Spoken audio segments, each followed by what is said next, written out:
And jaran! Ayan, nagluto si Tita Wen ng napakasarap na generous garlic and butter crabs. Yes!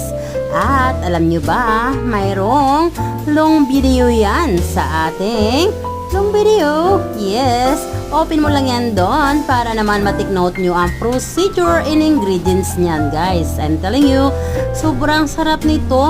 And yes, talaga namang you will fall in love with it. And yes, kahit yung mga kaliliitang chikiting kids nyo, sabaw pa lang nito, talaga namang mai-inlove ka na. Kaya naman, ano pang hinihintay mo? Panoorin mo na yan sa long video para naman ma-take note mo ang procedures and ingredients niyan.